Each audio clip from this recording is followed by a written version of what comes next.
Hello, everyone. Welcome to the pre-show of the Codex podcast. As usual, I'm your host, Sonny Kruger. Today, I'm joined by Dan Kelly. What's up? Well, I hope you're doing good. I hope everyone's having a happy day because today we will be reviewing Happy. That'll be later on the show, and the story is nowhere near as happy as it sounds. But we'll get to that later. Happy. Yeah, but of course, we'll be having someone join the F list. Dan picked this character out today. I don't even know the character's name, so I'm in for a surprise. We have a random panel of the week as usual, variant insanity. Dan's got the 5 statements and right or wrong. And then we will have, well, I shouldn't say then we'll have, before all that, we will get to the comic book news and the rundown. So right now we are enjoying this pre-show. Yeah. Hello, Richard. And thank you for that. I'll handle the I'll let you handle the cat. We're both knocking it off. All right. But thank you for Team Sunny. Hashtag Team Sunny. All right. That's fair. What's up, Liz? Hey, Liz.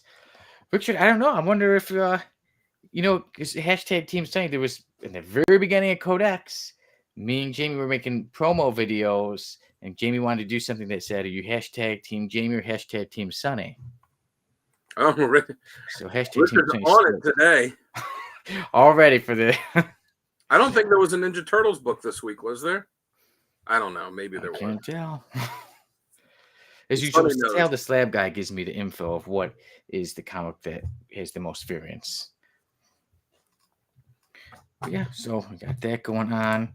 And, you might notice I've got this shirt on. It says Nope, and it's got Snorlax on there. Dan, the other week when I was like, it's episode 150, like Mewtwo. And you're like, you dork for knowing all about Pokemon. I'm like, I purposely need to wear a Pokemon shirt the next time you're on. So, Dan, this one's for you, buddy.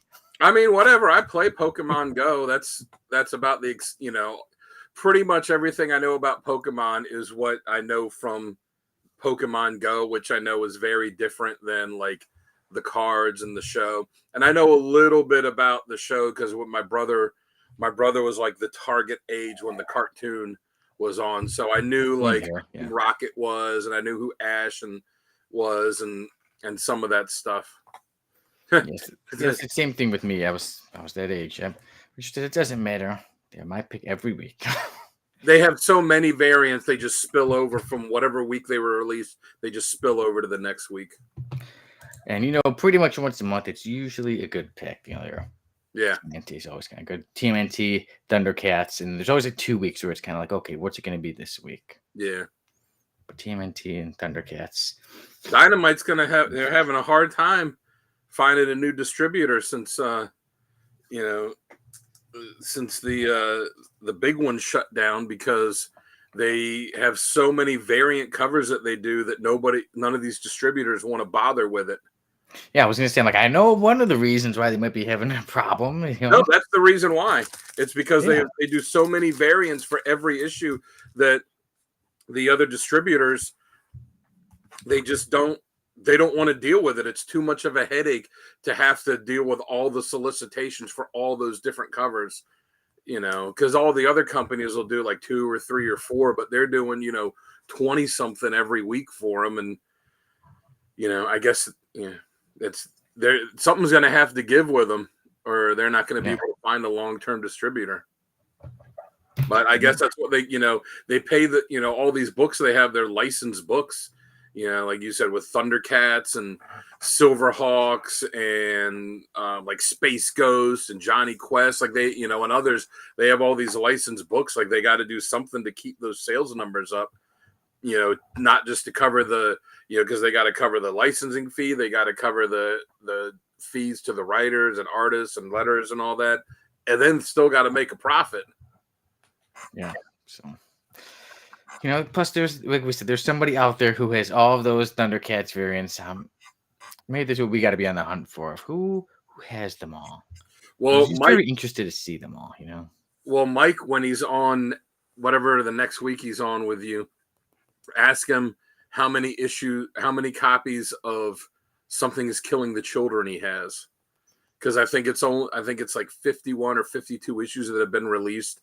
and Gary was telling me he's got like 260 something copies because he buys like all the variant covers and everything because he loves the series so much. Okay, yeah.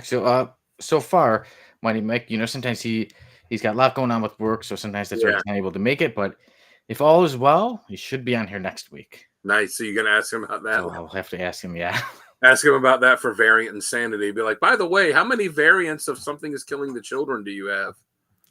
I will. I will have to do that. Yeah.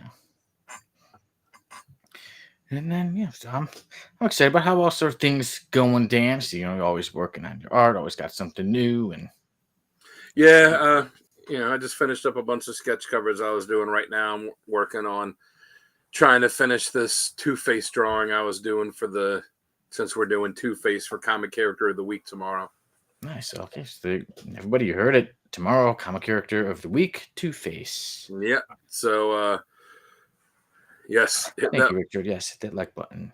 So hoping to be able to get that done. I wasn't able to do anything with it today. Hey, what's up, Talking Geek? Yes, Richard. Hey. Buy Dan Kelly art. Dan Kelly needs the money. Yes. Hey, Dan Kelly, check him out. Yeah, I had an eye appointment this morning, so I got into work late. But then as soon as I got in, there was a guy that got there to work in the building I'm in. They have like the kitchen, and one of the big like industrial freezers. The 41 issues so far, but lots of variants. Oh, for Something's Killing the Children. Yeah, I knew it was around like 40 or 50. I couldn't remember exactly what issue it was up to then. Oh, thank you, Richard. I actually have it sitting here. It's show off that Spidey Gwen. Yeah. Yeah, I'm really liking that. Oh, what's up, Booge? Hey, Booge. Yeah, I have it here because I'm giving it to Adam on when I go to LotCon in a couple weeks. And then, like everyone, they also get the free, you order the art, you get the free Deadpool and Wolverine print, and you get the sticker, and you get the Dan Kelly pin. I try to give everybody value for their dollar. Yeah, well, as everyone can see, they get it. Oh, wait, anyway, so I got to work late, and as soon as I got there, it was like right in to help this guy work on this, and that was broken. I got the one thing that was broken fixed, but then found something else broken on it, so we got to go back and work on it after he orders this part.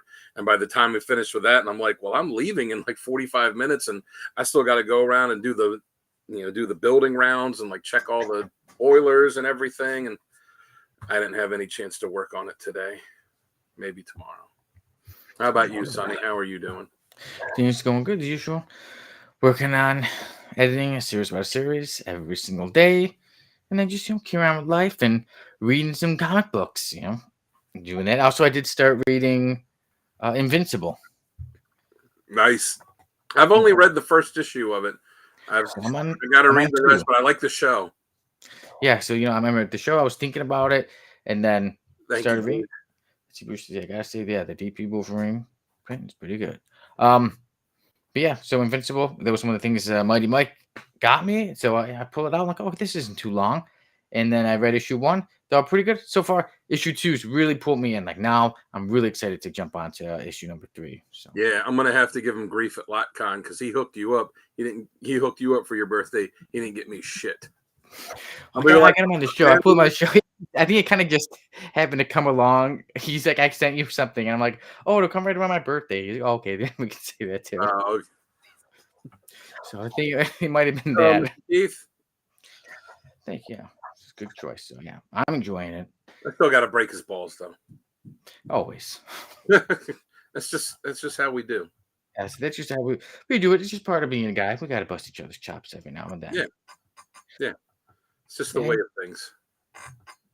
And now before we get on to busting more chops and everything, I think we can go on to the regular show.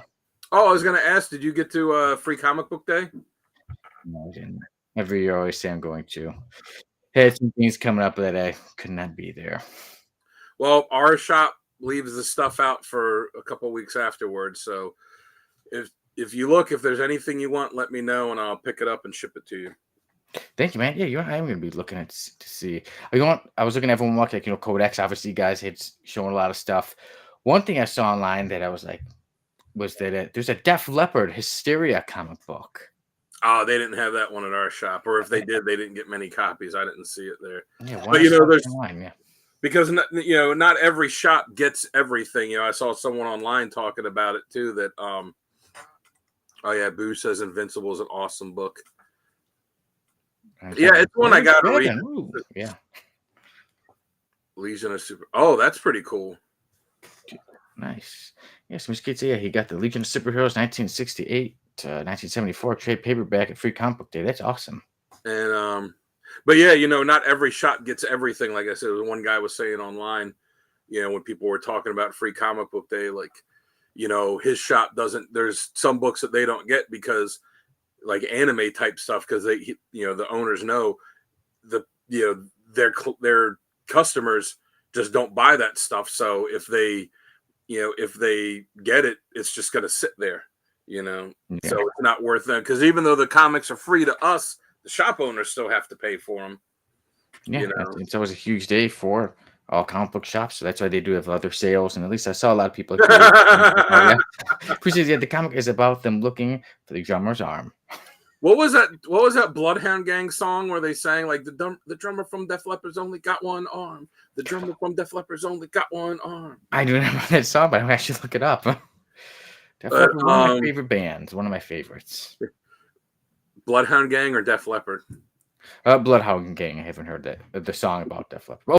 Oh, you said what is one of my favorites? About Def Leppard. It's just like that one line in the song that they repeat for whatever reason. Okay. Oh, but I was saying Def Leppard's one of my favorites. That does, yeah.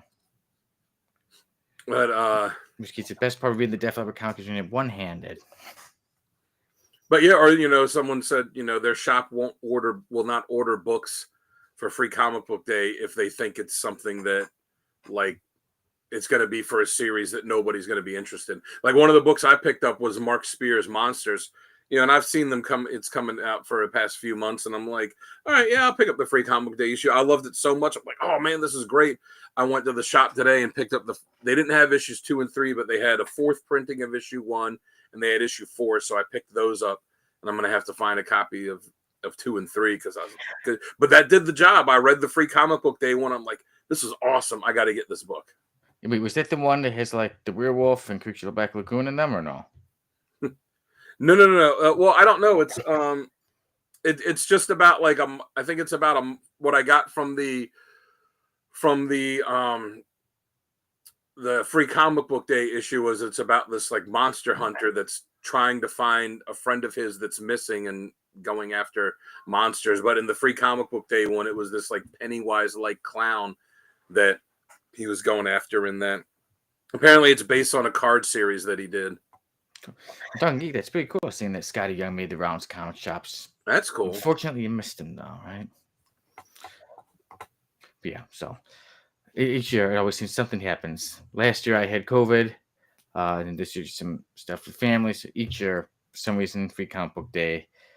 I always know, like, something's going to happen on that day. Well, like I said, if you look and see what what was released, and you text me a list of ones you want, I'll stop by the shop and pick them up for you. Thanks, man. I appreciate it. I'm gonna have to watch some Codex again. I have to re-watch and see some of those comics. I'm like, wait, which ones could I use? Yeah, just rewatch Comics Unleashed from last Saturday. We showed all the Free Comic Book Day issues we got, and then we showed our new releases, and then we showed back issues. Yes, like I said, I'm gonna have to give it a rewatch. All right, and then, now you ready? Oh, I was gonna say too, real quick, a suggestion for next week when you're on with Gary. Those two guys, yeah. You should make it. You remember the necklace that Dolph Lundgren had at the beginning of Universal Soldier with all the ears? He's like, he can't hear you. You can make a necklace like that, but with all like parts from the action figures that you've destroyed. Those parts are missing. They're gone. The tails, the capes, they're gone. Yeah, it does have some great covers. Yeah, because Mike Spears Monsters book. Nice. Yeah. You should. I'm just saying you should make a necklace with the parts of your destroyed action figures and just rattle it around at them. Me.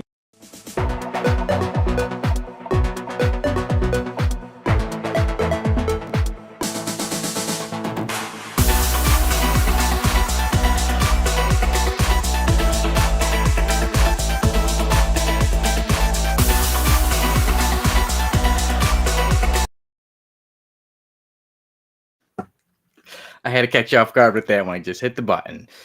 Got to move away from that toy talk. Well, But everyone, I just shoveled the rest of my salad for dinner into my mouth because I know Jamie doesn't like me eating on camera. and I didn't. If I knew, I would have gave us the 30-second count. But yeah, I just jumped right onto the And so I was like, jumping beginning. "Oh, booze!" It's Mark Spears because I got my books right here. Mark Spears. Here's Mark Spears Monsters. one of the covers. Nice, that's a nice cover. Yeah, and back cover's pretty cool too. Both. Oh yeah. One side's a lot prettier than the other, though. Yeah. So I guess I guess he did like a card series, where he like had all these monsters or something that he painted, and now he's turning it into a comic series. I'm not 100% sure. I just read something about a card series. All right, thanks, Talking Geek. Well, thank you for joining us. And thank you for joining us, and you can check the rest of the show out later on. Yeah. Goes for anybody watching it. Feel free to watch us later on. The episodes are always on YouTube, even the ones from years ago. Turn the lights down, light a candle, get a nice glass of Cabernet or Sauvignon Blanc or whatever other fancy sounding thing you want, and just put on something comfortable, lean back in your easy chair, and just enjoy the ambiance that is the Codex Podcast episode, whatever the hell episode number we're up to. I don't know. 152. Episode 152. That's right. And remember that for Pokemon, it's Chikorita's number. Yes. And so everyone, today it's like you said, you're all relaxed and you're good, and you're in your couches, and you got your ice cream in one hand and your Gatorade in the other hand. And I've got lettuce in between my teeth. And Dan, you can hear that Dan is something caught in between his teeth. And I'll tell you that today we're going to review Happy. And before that, we got the F list. So Dan's picking out this character. I don't even know who it is. So I'm excited to see that. We got a random panel of the week, and it kind of goes with what me and Dan have been going through lately. Yeah. Who says, fire up a doobie. It's when you're relaxing, whatever you choose to do.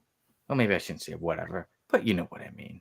Whatever, man. Have a nice glass of wine, have a good glass of scotch, light up a doobie, bust out the KY, whatever. I'd say relax and do whatever, but you know what? We were reviewing. We'll get to our review later, but it was quite a story that shows there's quite a few sick people. So I don't want to say whatever you want. But I believe in you, our fans. I believe that you're all up to good stuff. So, like everyone said, just sit back, relax, do what makes you feel good, and get ready, because we've got a great episode of the Codex Podcast ahead of you. And of course, you got Fear and Insanity. We got Right or Wrong. We'll put Dan to work to give us 5 statements. But first, I will start us off with the comic book news, going with the rundown.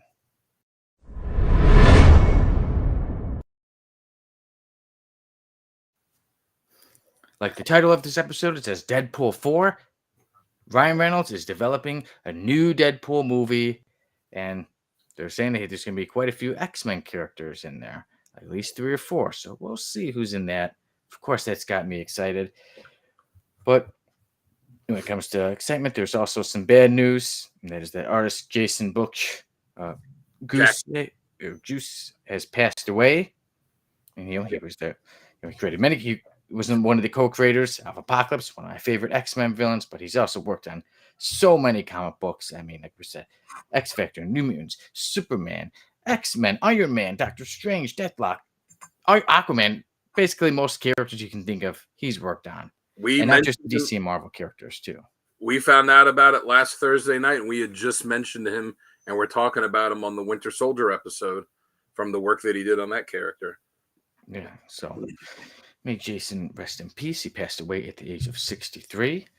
And also, some news. Jeremy Renner, actor who plays quite a few characters, but also always known for playing Hawkeye. There was it was about a year ago when he had that horrible accident, and he almost lost his life, but he survived. But now he's out from the Hawkeye season 2 show, because he was saying in an interview that they were offering him half the money, and he was kind of saying, "What do you think? Like, he's half the man or something?" He's like, "Yeah, what? Because you think I'm half the Jeremy?" Yeah, because he got ran over. So that stinks. And he said it's not so much Marvel or Disney. He said it's the suits, the penny pinchers, the accountants, and he said he's like that he loves Hawkeye. He would still like to play Hawkeye, but he's not going to work for half the money. That's kind of that is an insult to him. Yeah. Which I agree. I love the Deadpool movies too. I'm excited. And that's something that might have some people excited. Might not be as popular as Deadpool, but that's that the comic book, the Chip Zdarsky comic, Stillwater, is getting adapted into a series, and it's set to be written by Greg Berlanti and Carly Ray. So that is in development. We'll see what happens with Stillwater. I haven't read the story, so I don't know too much about it. Maybe I'll have to check the comic out first or the show. Oh, you should definitely read the comic. It's already concluded. This, it ran for. I can't remember. It ran for 20 or 30 some issues. Give or take, and there was like a one shot special with it, but it's absolutely fantastic. Nice, that's good. It's getting a show, but like I said, sometimes you gotta, like I said, how I'm reading Invincible before getting to the show. Sometimes you gotta read the comic books. So Stillwater, I'll have to check that out. And Chip Zdarsky, there's a lot of great work. So, I mean, if you want to, I'll tell you real quick what it's about. If you want to know, you can tell me quick of what Stillwater's about. It's about this guy that gets a letter to who grew up an orphan, gets a letter to go to this town. Then he finds his mother there, but she's like the same age as him. And as he's there, he finds out that nobody that's in the town ages, dies, gets hurt, anything. Like literally a kid falls off of a building right there in the first issue, smacks into the ground, and just gets up and is fine. And that they don't really, well, they do kind of get into it towards the end of it, but everybody that's within the town lines, like I said, can't age, can't get sick or anything. And, some people look at it as a blessing and some people look at it as a curse. Cause like the kids, that when this happened to the town, the kids that were like 10 years old have stayed as a 10-year-old in a 10-year-old body, even though in real time, they'd be like in their 60s or 70s. Nice. So, and then it makes me think of vampires. Well, they're not vampires, but it's interesting seeing all the dynamics in the town, and like some people want to leave and others don't, and and then finding out why this guy was brought back first, why he was, why his mother gave him up to get him out of the town, and then what it was that got him back there. So it's Zdarsky. It's fantastic. Sounds really good. And Dan, there's another story that things come out. So Youngblood Deluxe #1 CBR. This is a good one. They said pulls off a great feat. Yeah, and that is that. So Youngblood, 33 years after the original. Boosh says sounds like it could be pretty interesting. I think Stillwater sounds interesting, or maybe he was talking about Youngblood. Yeah, Youngblood Deluxe #1. So it's basically Youngblood. In case you didn't know this, the Youngblood #1. Not so young anymore. Yeah, not so young, but 33 years later, it is rescripted, recolored, relettered, and remastered by Rob Liefeld himself. The relettered thing was kind of stupid to list that. Like, if you rescripted it, obviously you have to reletter it. Yeah, so there we go, everybody. It's out. Youngblood Deluxe #1. It's set to come out on May 28th. So we got a little bit of time left. 2 weeks. I thought it was already out. I saw some Youngblood thing. Reprint. It should be a reprint, yeah. I was going to say, I saw some Youngblood issue 1 thing on the shelf the other day because I just laughed at it. I was like, look at this garbage. So I guess people are buying it. I don't know, but the saying is that it was sold out of something and that now there's going to be reprint. Yeah, it was another chance. Sold out of the distributor level. Yep. But that could also be, misleading because if the distributor ordered 10,000 copies, well, they sold out here. Well, you didn't order 1 million copies, They're like, we ordered, we sold out the distributor level. How many copies did you order? 200. Wow, okay. Like, so, yeah, it's impressive to say that, but you need to follow up with how many initial copies were actually ordered, were actually produced to start out with too. Yeah, and then two, we know Rob Liefeld. We know he's using that Deadpool and Wolverine money to buy a bunch of his own comic books. Well, he didn't even he's own pushing those numbers Youngblood up. for a long time. He had sold Youngblood, and then it was sold. Then the person that bought it was sold it to someone else, and he didn't own the rights to it for years. Yeah, I think it was only a few years ago he bought the rights back for all this stuff. Yeah, so it's not the end of all those characters, and Chapel and Vogue and Badrock / Bedrock, and why am I forgetting the Bone Arrow? Why am I forgetting Hawkeye's name?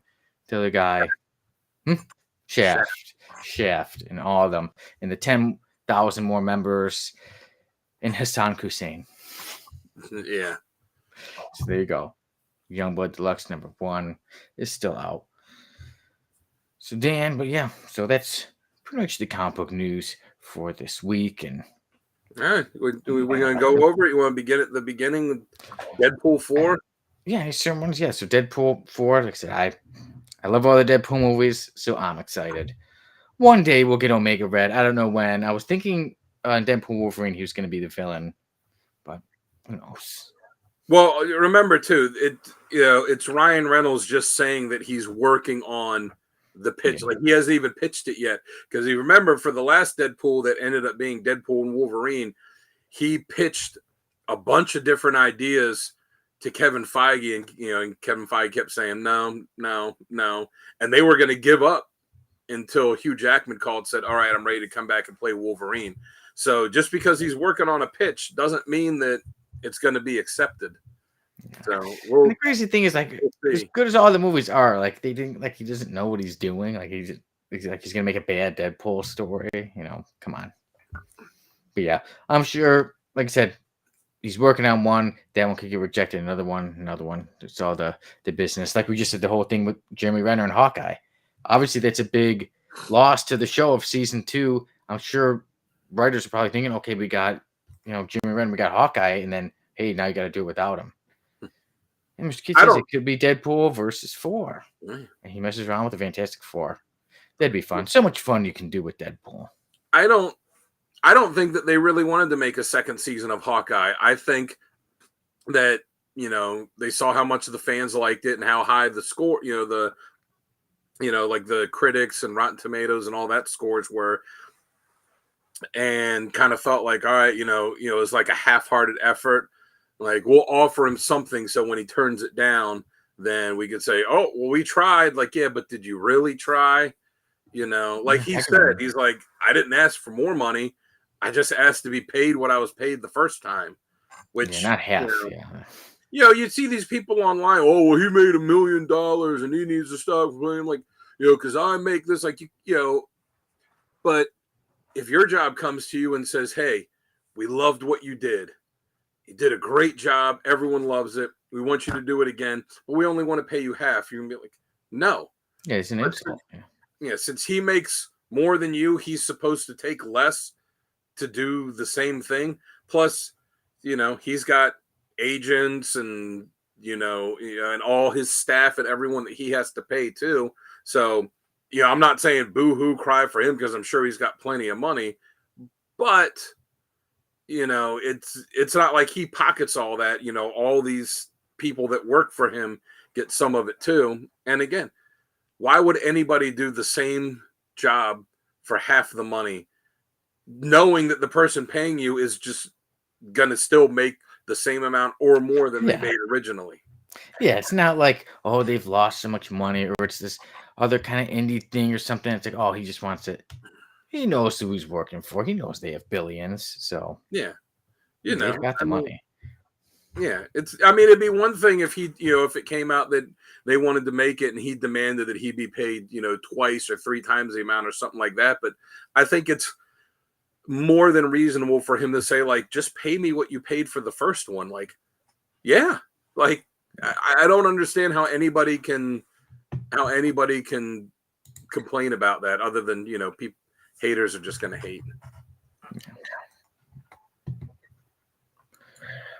There's which series is that, Dan? Not too sure which one.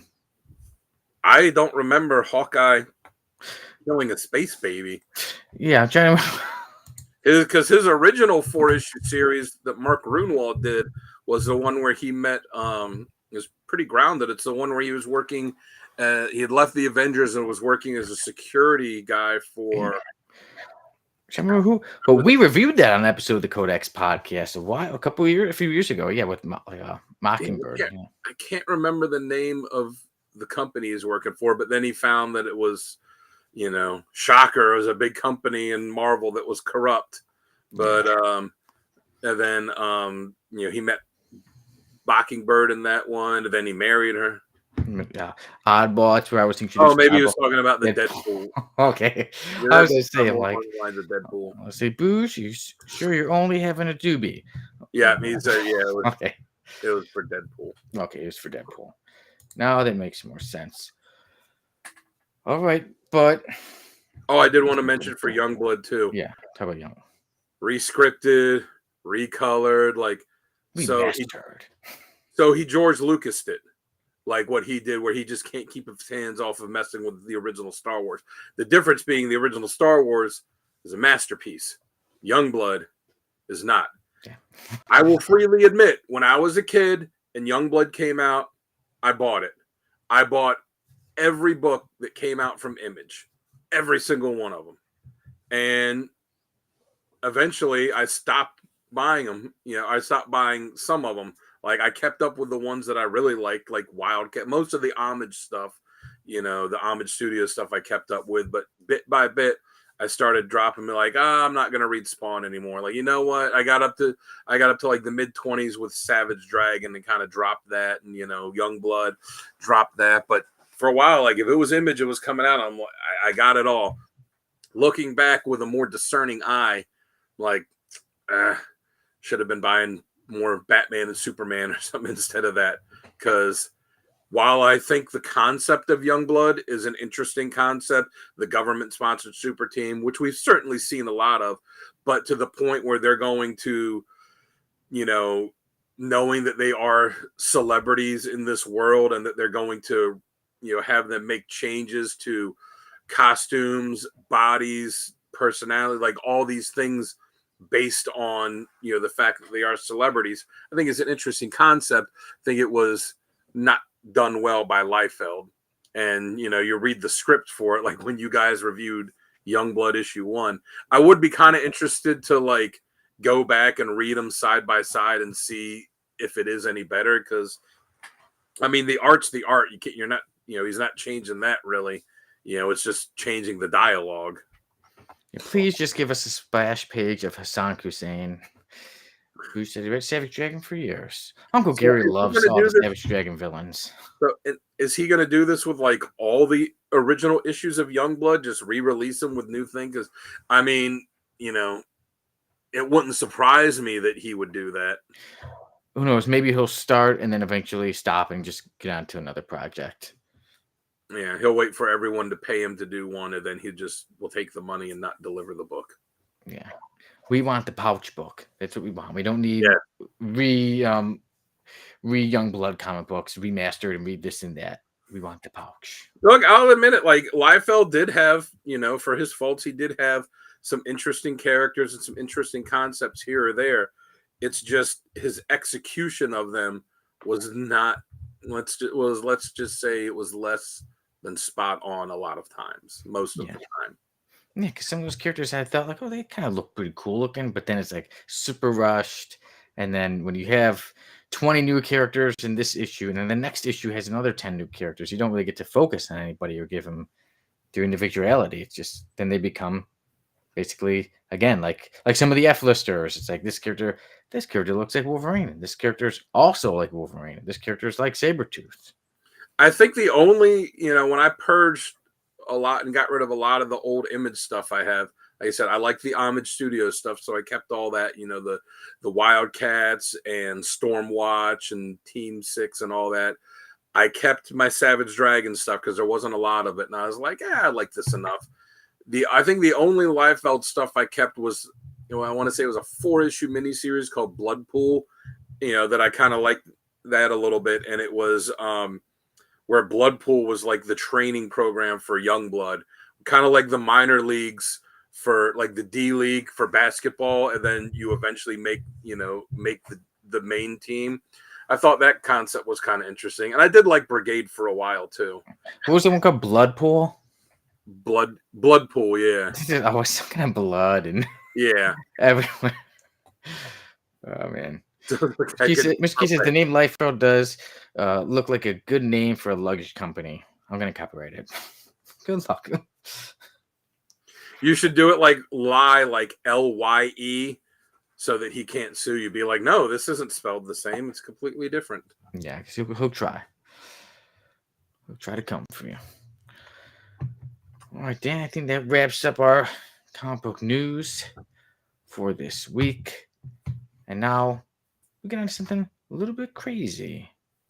Some insanity.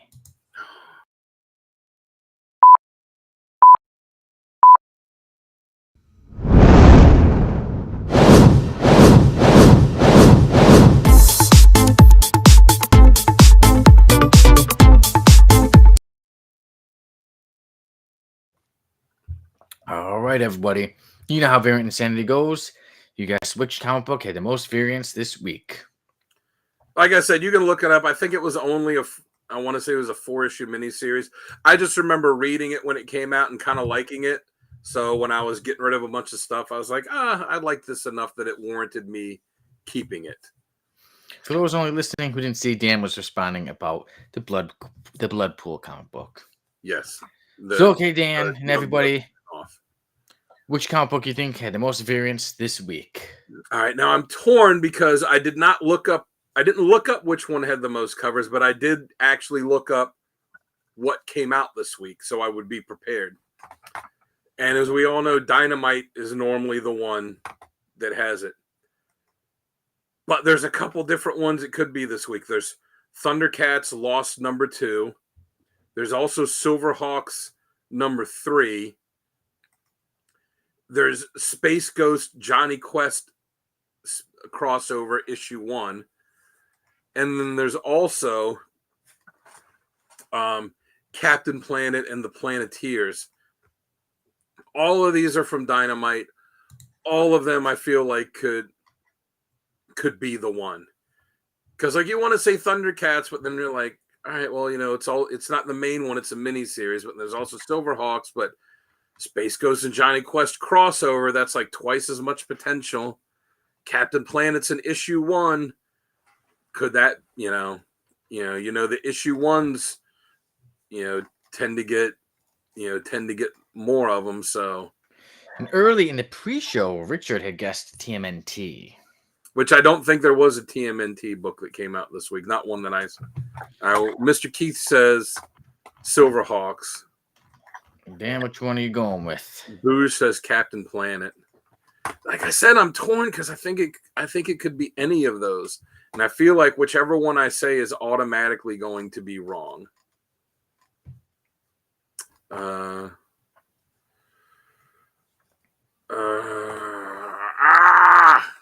I start putting up those fingers. I start putting it up. The countdown's going to come. There's the 10. I think I'm wrong, but I'm going to say Captain Planet. 6, 5, 4, 3, 2, 1. Well, Space Ghost, Johnny Quest, Space Quest came at second place. The comic book this week, we did have somebody was right. The comic book this week that had the most variants was Silverhawks, #3. Who said almost said Silverhawks, but the one who said it was Mr. Keith. Mr. Keith had gotten it. Yep, he did say it before I had put the answer. Okay, so would everyone like to take a guess as to how many variants Silverhawks had this week? 30. I'm going to say 30. Dan's going with 30. For the record, I like that cover. The one that I think is pretty cool. I mean, Silverhawks were really just Thundercats in space. Yeah, I mean, look at that guy in the back. He does he looks like he belongs there. I mean, that's what it was when the company pitched it. They were like, it's because Thundercats was real popular, it was huge, and they were like, this is Thundercats, but they're hawks and they're in space. Okay. I'm going to go with 30. Okay, Dan's going with 30. Booge is saying 37.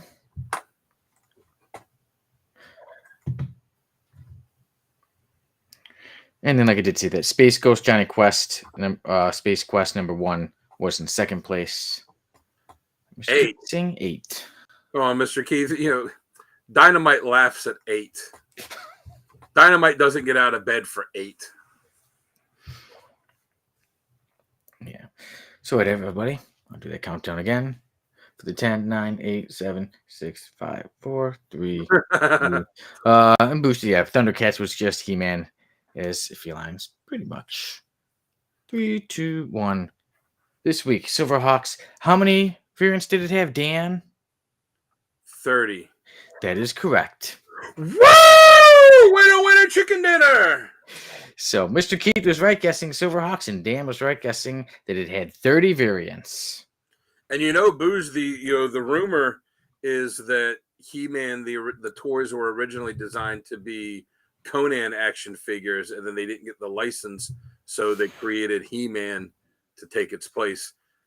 That's the rumor. Then it's been people said that's not true, and we didn't do that. So who knows? 8 variants for breakfast. Yeah. Yeah. But they sit across the table from Shooter McGavin. Yeah. So Space Ghost Johnny Quest, Space Quest #1 had 27 variants, but like we said, it was Silverhawks that beat it with their issue #3 with 30 variants. And Sal let me know that for all 3 issues of Silverhawks, it won each week. He said each week has been the #1. So basically, if Silverhawks comes out one week, then that's the book you pick. So Silverhawks is joining the ranks of Thundercats in TMNT. So actually, next month they're gonna have like 8, and then Thundercats is gonna have like 30 something. But all right, Dan, it's time for right or wrong. All right, I gotta give those 5 statements, and everyone, including myself, will either say right or wrong.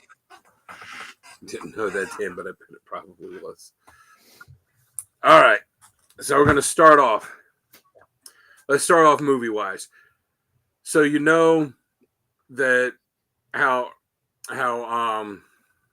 James Gunn revealed all of the DC movies that are going to be in the original or in the initial offering from DC.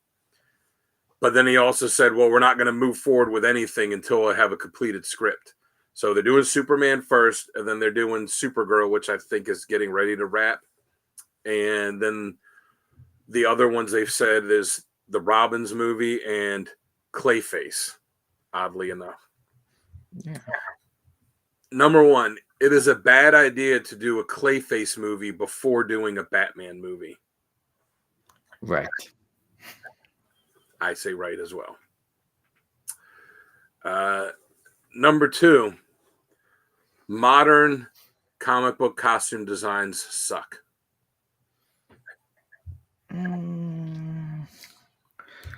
I'll say wrong.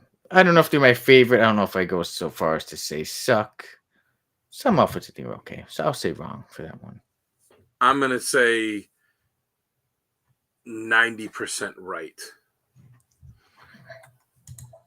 All right. Mr. Keith says 1 right. Booze says right. I'm going to assume that's for #1.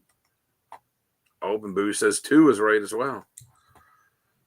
All right. #3, and this one comes from Sal, who, when I saw him, Mr. Keith says #2 is wrong.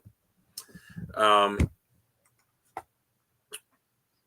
maybe I should rephrase that.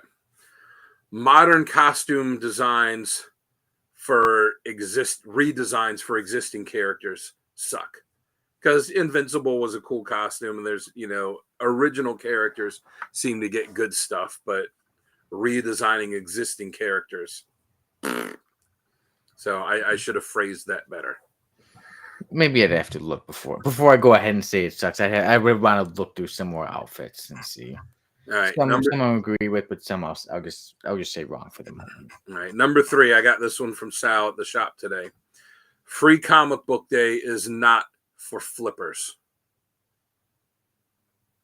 I will say When you say flippers, just what, for people just looking through, like? No, like people that buy the stuff just so they can flip it and sell it. Oh, then in that case, I say right. I say right as well. F them people.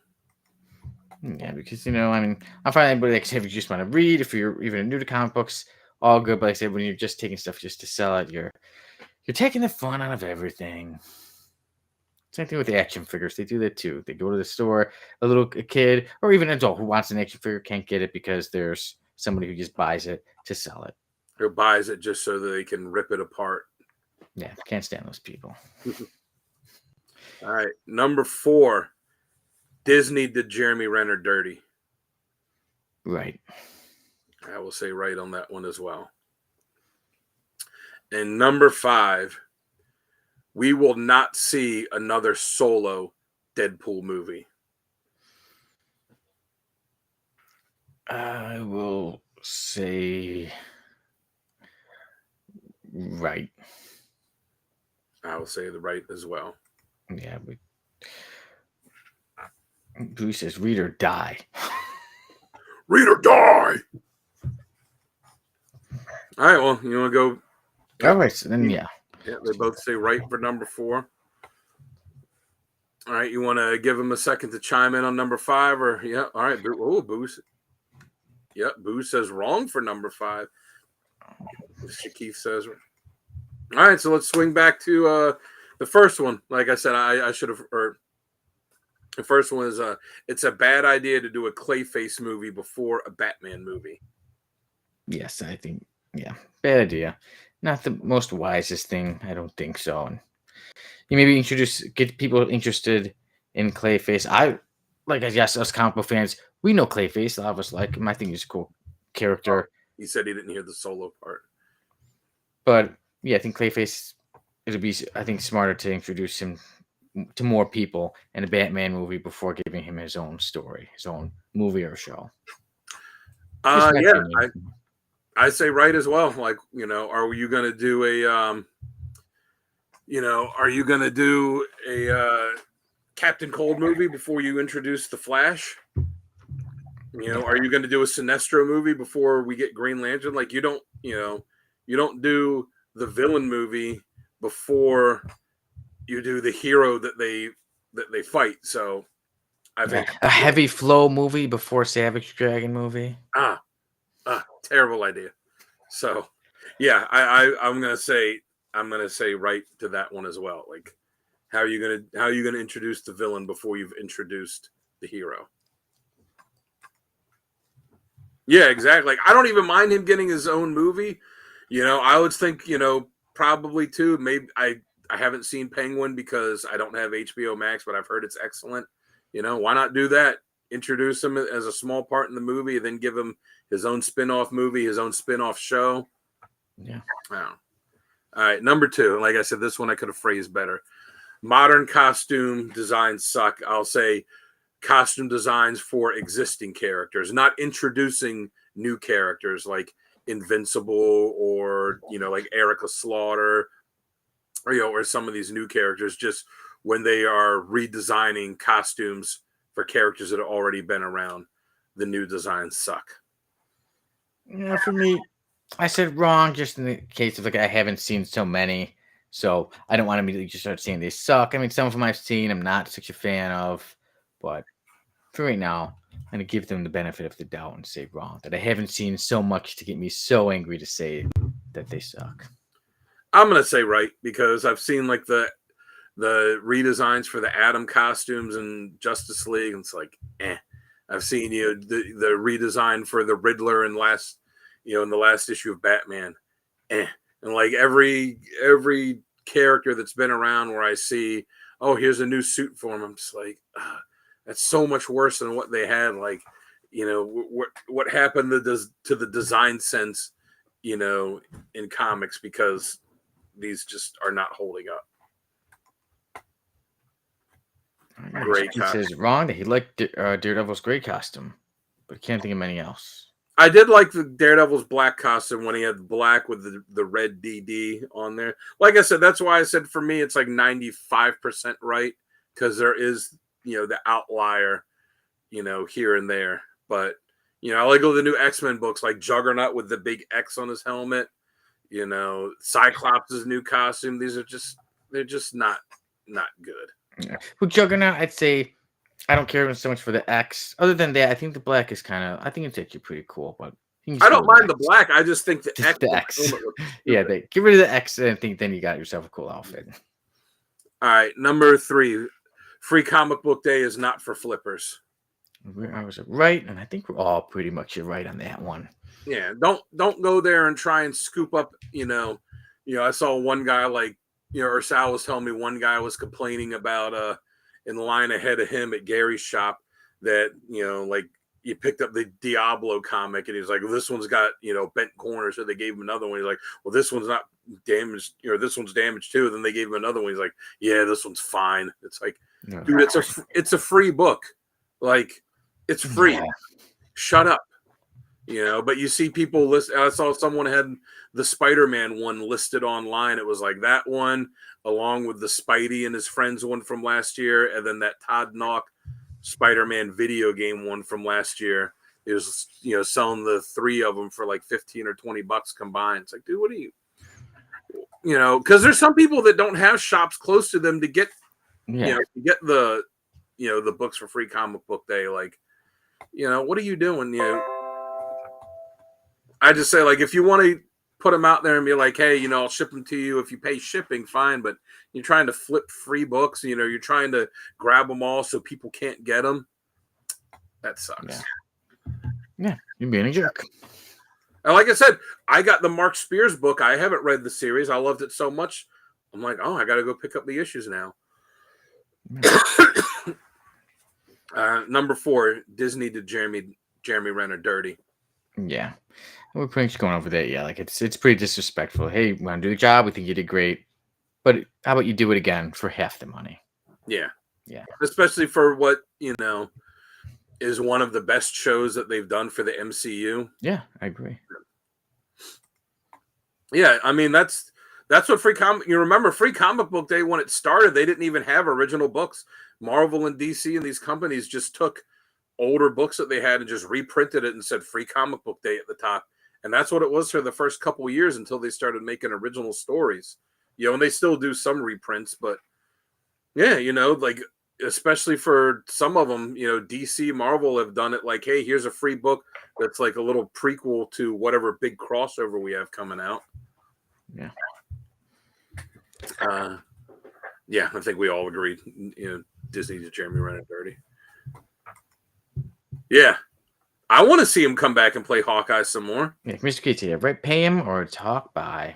Because let's face it, in the first Avengers, he didn't really play Hawkeye. He was mind controlled like the whole movie. The second one, he was good. The third one, he wasn't in at all. The fourth one, that's when he was Dark Ronin, my family's dead. So he still wasn't really the Hawkeye that we know and like. And then we got the Hawkeye show. Like, I want to see more of Hawkeye. And, pay him his money. Like, they paid him $1 million for the first one. For Disney, is that really that much? Yeah, like I said, when we know they have the money, they can do it. So it's goddamn who knows? Maybe if there's enough complaints about it, maybe eventually they'll say, okay. Yeah, we'll see. Yeah. And then the number 5, we will not see another solo Deadpool movie. I said right. Oh, no, not the trick arrows. Yeah, I say right for that too, because the first one was a solo movie. The second one, even though it had Cable in it a lot, was still a solo movie. But then we got Deadpool Wolverine, which is not a Deadpool solo movie. And he said that the pitch he's working on is going to heavily feature the X-Men. And yeah, I feel like, especially what is Ryan Reynolds now in his like late 40s? Like, probably, can't play this, can't play him forever. So yeah, I feel like I don't think we'll, I'm not saying we're not going to see Deadpool in the movies again. I just don't think it's going to be as a solo thing. It's going to be Deadpool and X-Force, or it's going to be Deadpool in like the X-Men movie or one of these big movies, but it's not going to be just Deadpool. Yeah, especially with the popularity of how successful Deadpool So Mint Wolverine Mobile. was. He sold Mint Mobile. I'm pretty sure he sold that for a bundle of money. Oh, so Ryan Reynolds sold Mobile. Yeah, I'm pretty sure he sold it, and he still like does the does like the spokesperson stuff for him, but pretty sure he sold that and I read about it and got a big chunk of change for that. In fact, I'm gonna look it up real quick. And he's still got his team in Wrexham. Yeah, him and Rob McElhaney got their football team over there. Ryan Reynolds sold Mint Mobile to T-Mobile. The deal valued at $1.35 billion. He owned 25% of the company at the time, so he earned $300 million from the sale. Not too bad. Not too bad of a paycheck. Yeah, not too shabby. Yeah, I'll be happy with the $300 paycheck, but $300 million, I'll certainly take that. Yeah. Well, it depends on what it is. I might turn it down. And remember, between Deadpool 2 and Deadpool and Wolverine, it was like a 6-year wait. So based on that coming out in 2024, if it's another 6-year wait, we're not going to get another one until 2030. I just have this feeling that we won't be waiting that long. Well, who knows? We'll see. Because especially with the Avengers movies, we don't know. Will he appear in there? I mean, I'd be shocked if him and Hugh Jackman don't show up in Avengers Doomsday. Yeah, so somewhere they're going to have to show up. And then, yeah. I mean, after they just came off of a movie that made like $1 billion and was almost universally loved, except, by some of the hardcore fanboys that just hate on everything. Yeah. I have a hard time believing they're not going to be in this, especially when they've got, when they have Channing Tatum in it. Yeah. So, all right, Dan, that was your 5. That was number 5, right? Yeah, that was 5. All right. So then, so we were saying with the years flying by, before you know it'll be 2030. Like I said, if that's when the next Deadpool comes out, then I will be either 40 or approaching 40. And that brings us to a random panel of the week. Time just flies by. And here's a random panel of the week. Superman is old, and he says, "Great Scott, I'm an old man. In some mysterious manner, I've skipped from young manhood to old age." Yeah. And like I said, when I posted that as the cover of the day or as the random panel of the day on our shared birthday, I feel like that every morning when I wake up. Man, it happens. That's right, everybody. If you want to see more panels like that, Facebook, go to the Facebook group, Comic Character of the Day. You can see random panels every day. Yes. So there you go. Superman getting old, and we are all getting there. But something tells me that Superman will age slower than us. I'm pretty sure that's from an issue that obviously made him age super fast because, well, look at him there. Yeah, I mean that looks to stay like that. That looks like early Silver Age to me. Yeah. When they would do some of these really, or maybe Golden Age when they would do some of these just like wackadoo, outrageous stories. Yeah. Lois Lane. I'm gonna go as a black woman. Oh yeah. Yeah. They're not there. I don't think there's gonna be a remaster, reprinting, relettering of that issue. I mean, it would be recolored if they did. Yeah. There you Rimshot, I'm here all week. Try the veal. All right, Dan. Now, shall I let you take over the controls for our list? But first, wait, let me hit that intro that Sal made.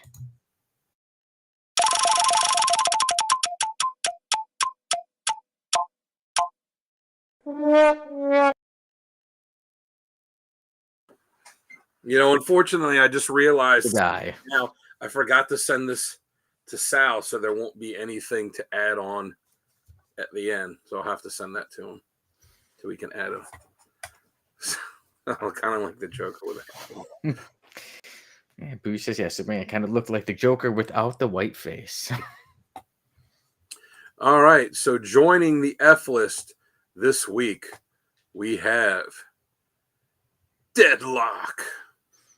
Deadlock. Oh, I think we already know from one look.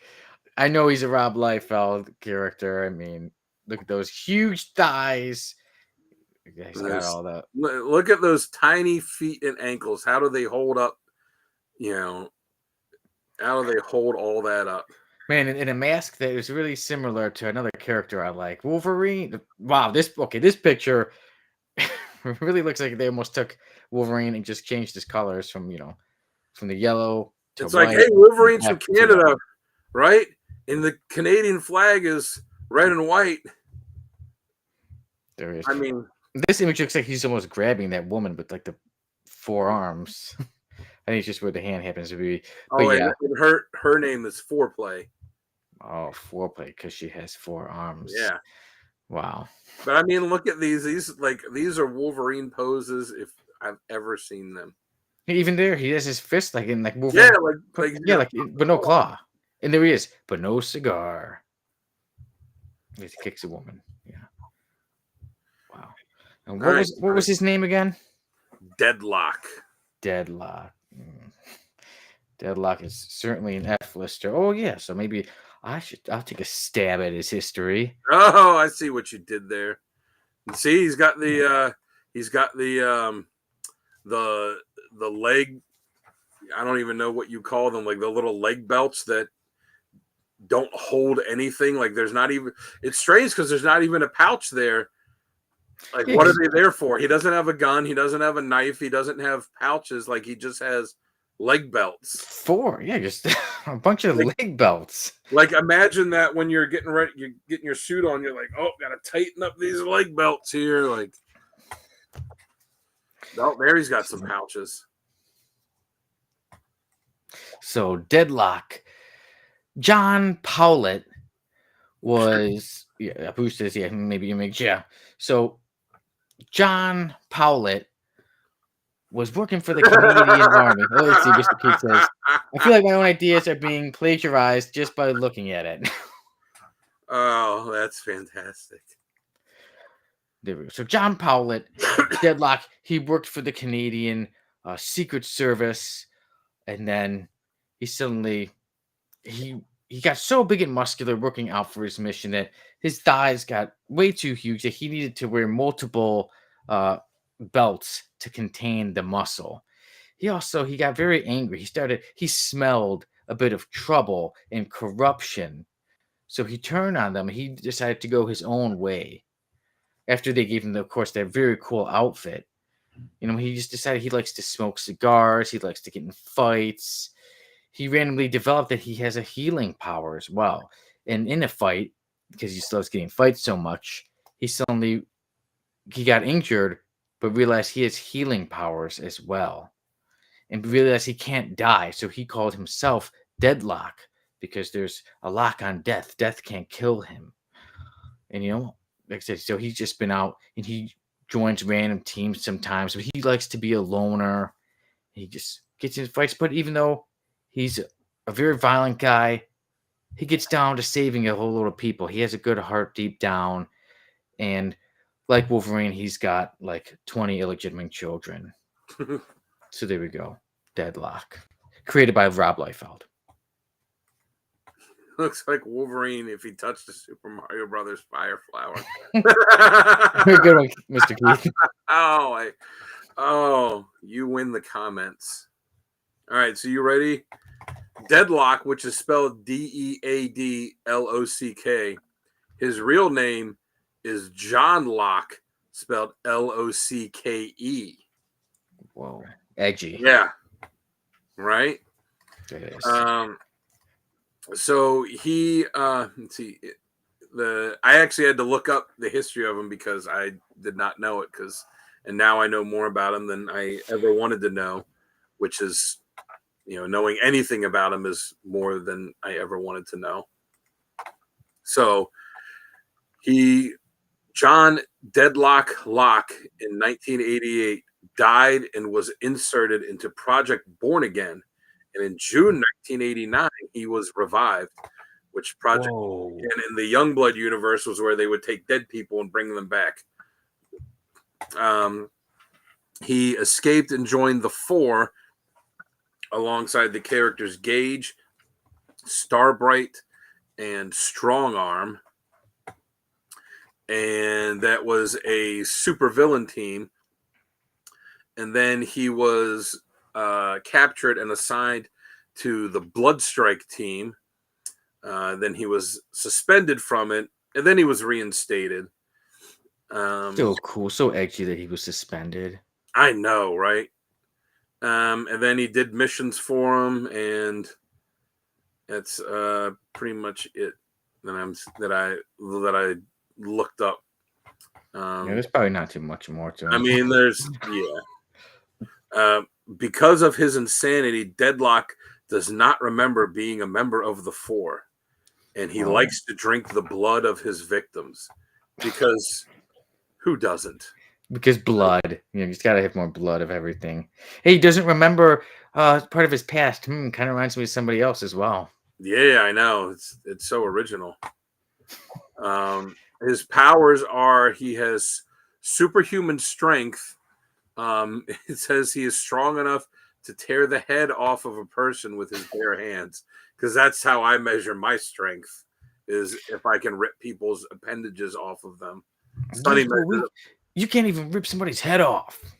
Sonny measures his strength by how easily he can dismember his action figures. I already know that'd be too easy. Too easy. Let's see. Claws.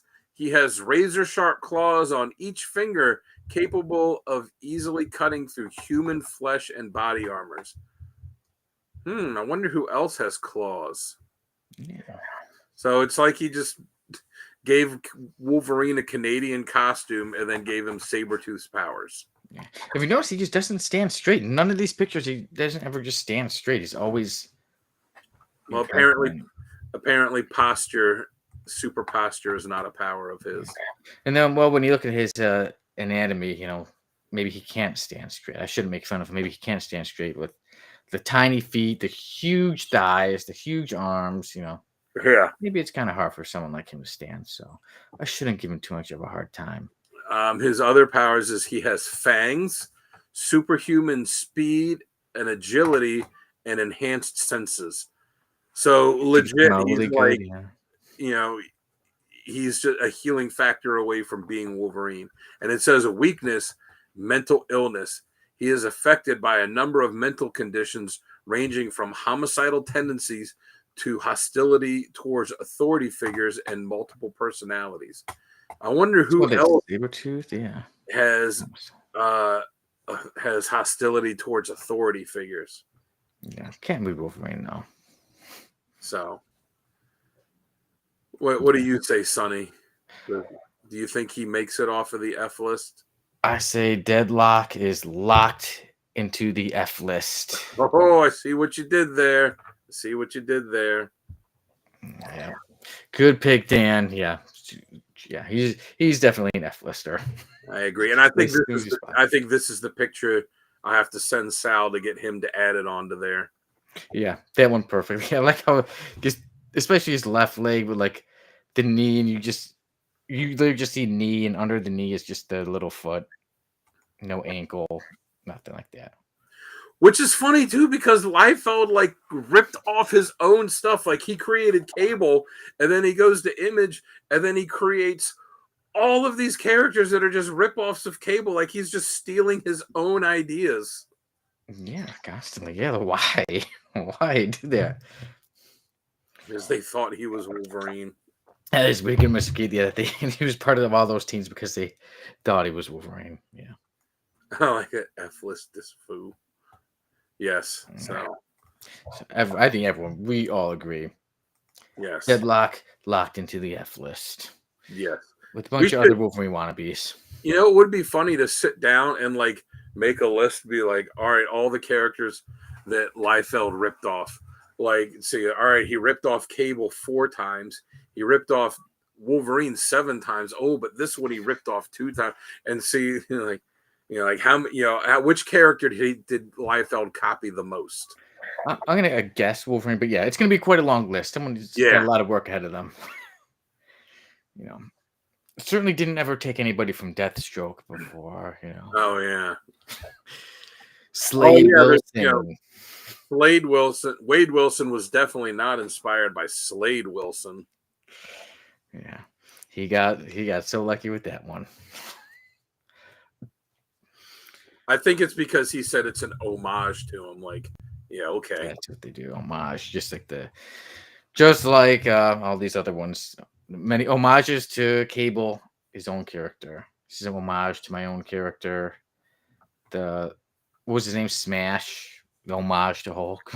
Oh yeah, that was literally it Purple. looked exactly like Hulk, but he was purple instead of green. Yeah. Smash. He's on the list. Smash.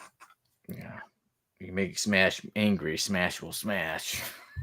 I don't know. These guys might find a way off the F list at some point because all the Liefeld characters will like team up and find a way to like, to break out of the F list.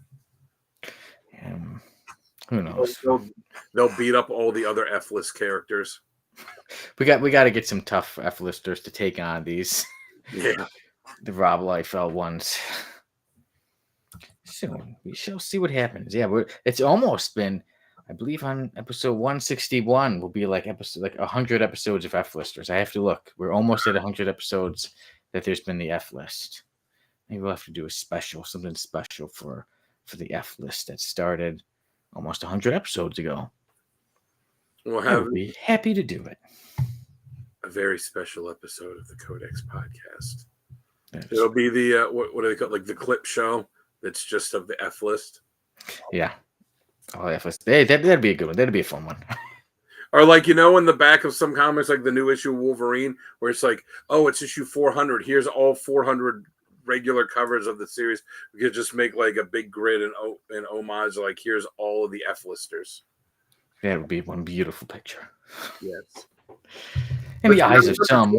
Two of them did escape the F list, so I guess that would put it down to 98. So there you go. Yeah.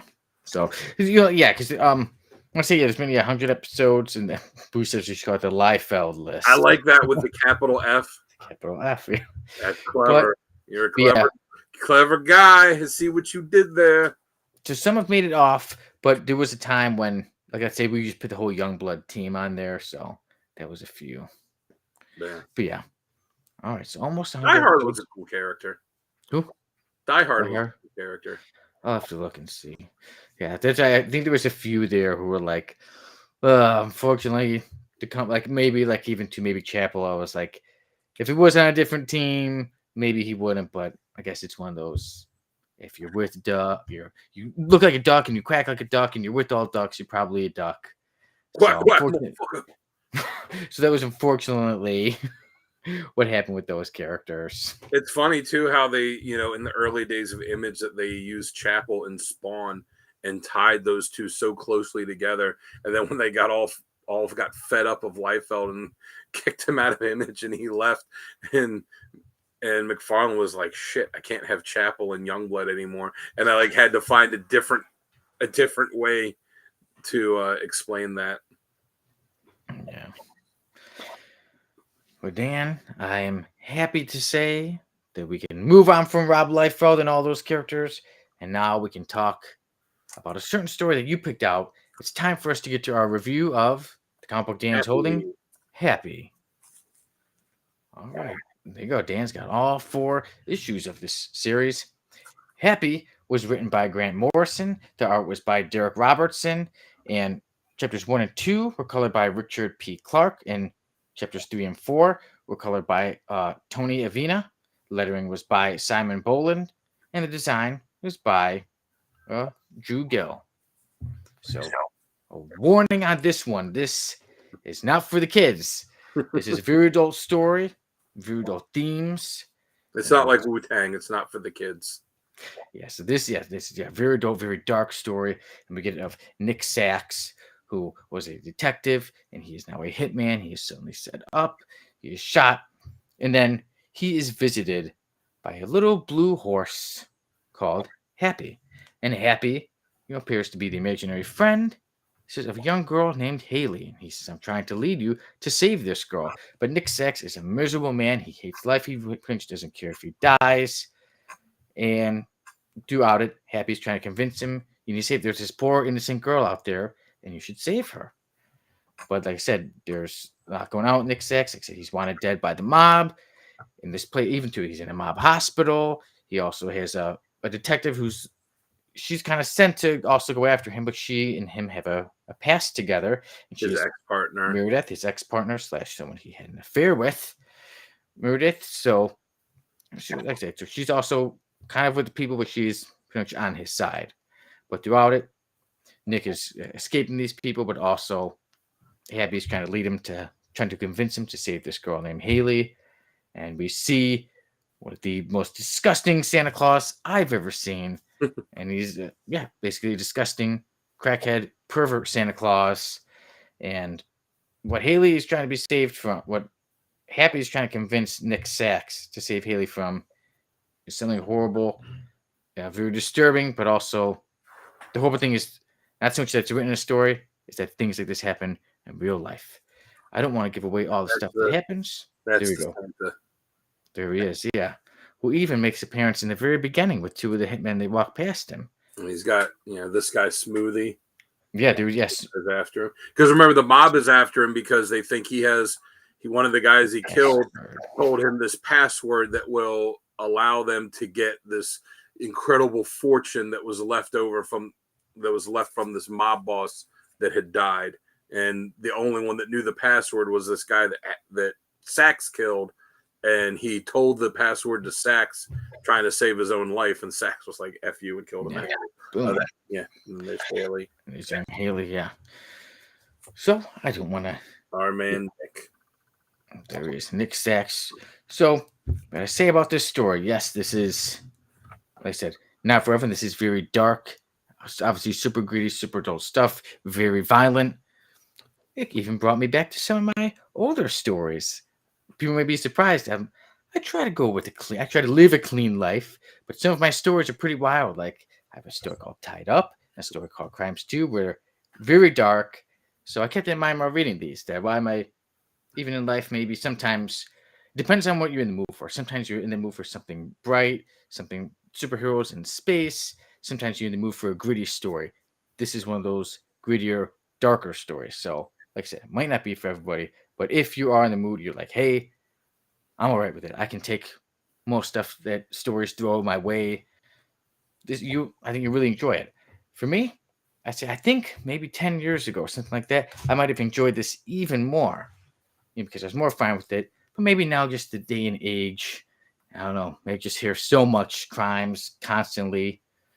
But like I said, an entertaining story is still an entertaining story. So one thing I will say is that the story of Happy doesn't slow down. It doesn't have any long parts. It's like I said, 4 issues, and it just goes all the way through.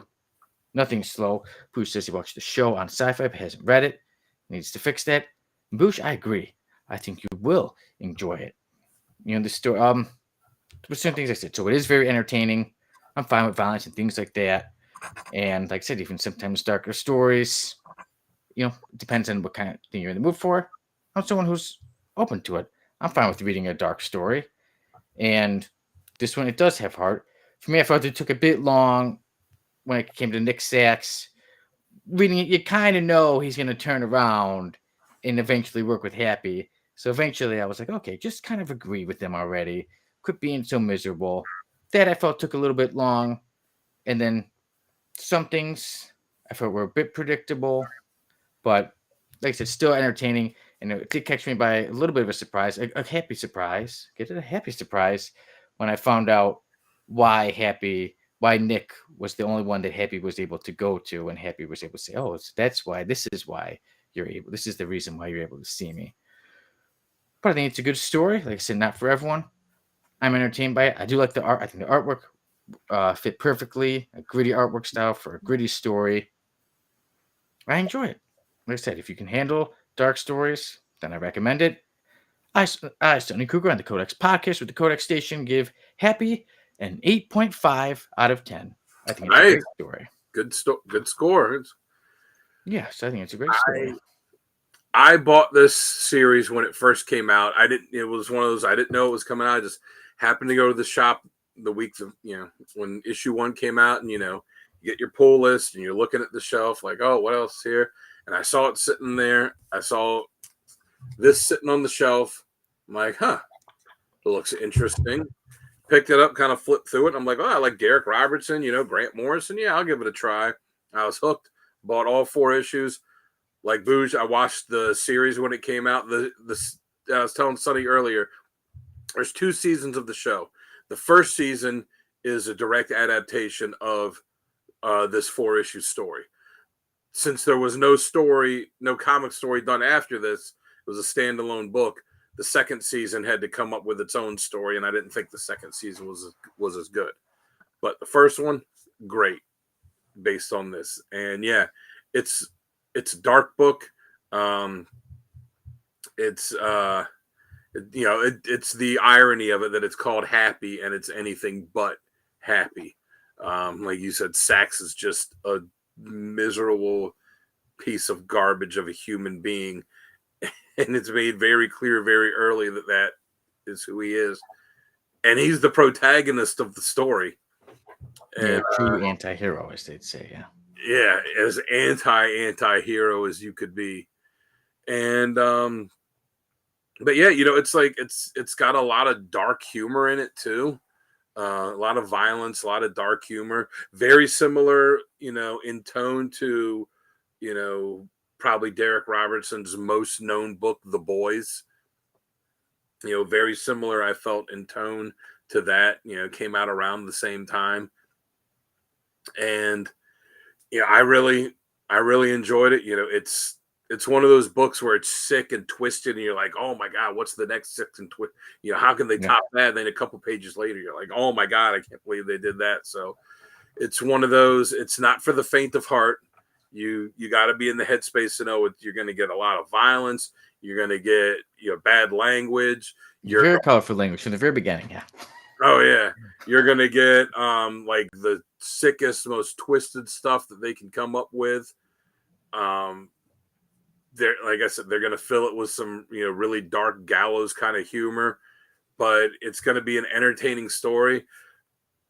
Really, the only gripe I had with it was I kind of wish there was more to it. It's 4 issues. So when you sit, reading on a monthly basis is one thing, but when you sit down and read all 4 issues together, it goes by pretty quick. Yeah. And like you said, it's, this imaginary friend of this girl, Haley, that's trying to get Sax to go save her.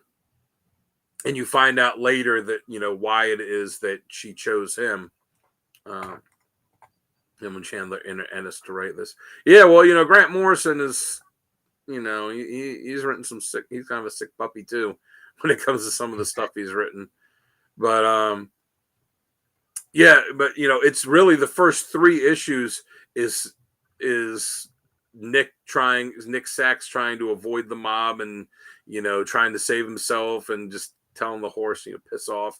And then when he finds out the reason that he's able to see Happy, the 4th issue, that's when he actually goes to save Haley. I just wish, and there wasn't even, it talks about how he used to be a really good detective, shows a little bit of what happened to lead him to this life.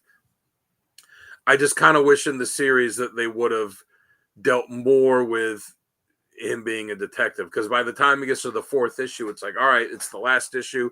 We've got to have him find her. We got to wrap all of this up. I would have liked 1 or 2 more issues, maybe just 1 more issue, like keep the first 3 as it was. And then in the 4th issue, it's like, all right, we got to go find Haley and save her. It just, the last issue felt kind of rushed. Maybe have a 4th and 5th issue to do that. So you see him do some actual kind of detective stuff to find her and then eventually save her. But other than that, like I said, that's my only gripe. And, when your only gripe is that you want more of it, that's pretty good. Yeah, not a bad thing. So I will rate this a 9 out of 10. So Dan gives Happy 9 out of 10. I give it 8.5 out of 10. And one thing I want to say, too, when it comes to stories and when they are so dark and sometimes so maybe you're not in the mood like, oh, this is pretty dark and disturbing. I don't get mad at the writer for doing something like that, because you know what I always say? It's the people who do the horrible things like that. That should be angry at, not somebody who wrote a story, made something like that. So, yeah. But like I said, there's funny stuff in it too. Like the one guy when he goes to play the poker game, and it was funny in the show too. When you actually like, it's one thing to see it on the written page, but to actually hear it. When he goes to play this poker game and he keeps calling this guy Le Dick, and the guy is like, "It's Le Dick, it's French," and he's like, "All right, whatever, Le Dick." Yeah, the poker game. Yeah. And I will say, I read the comic first when it came out, was really excited when I found out they turned it into a show, because like, how can you do this as a show? Watch the show when it came out. It's like, oh, loved it. Going back and rereading this for the first time since it, because I read it when it came out, and I think I read it again when the show came out. I haven't read it since. I forgot how wild it was, but having watched the show since the last time, like I was hearing, all of Happy's lines. I was hearing it in Patton Oswalt's voice in my head, reading it, because he did the voice of Happy in the show. And Christopher Maloney played the main character, Nick Sachs, in it. And I kept hearing his voice, for Sachs's voice in it. And yeah, I recommend reading the book and then going and watching the show. I find both of them to be very entertaining. Yeah, I got a pen here. Remember, what could a guy do with one pen? That poker game. But all right, yeah. So everybody, Dan gives Happy 9 out of 10. And I give it an 8.5 out of 10. So we're in agreement that it's a great story. If you're not one for the faint of heart, then feel free to check it out. Feel free to check out this not so happy story. But like I said, there is still some heart in it. Yes. So that is our review of Happy. Next week it'll be me, Uncle Gary, and maybe Mighty Mike. Sorry, you're not my Uncle Mike, but you're still Mighty Mike. And yeah, we're still deciding what we'll read. Remember, everybody, if there's something you want us to read, or just anybody on Codex, feel free to put it in the comments and let us know. Hey, I recommend this. I'd really like for so-and-so to read this story. Yeah, so always feel free to let us know. We love getting recommendations of things. I will see you all next week. Dan is set to see you all tomorrow because there's Comic Character of the Week. And who was it again, Dan? Two-Face. That's right. Check out Comic Character of the Week. Two-Face. It's good old Harvey Dent. Yes. And yeah, next week I'll be back with another episode of the Codex podcast. So I do want to say thank you all. I hope you had a great time enjoying this show. Hope you have a great week, great day. See you all next week. And like I said, hope you all have a week that is a 10 out of 10. Later, bitches.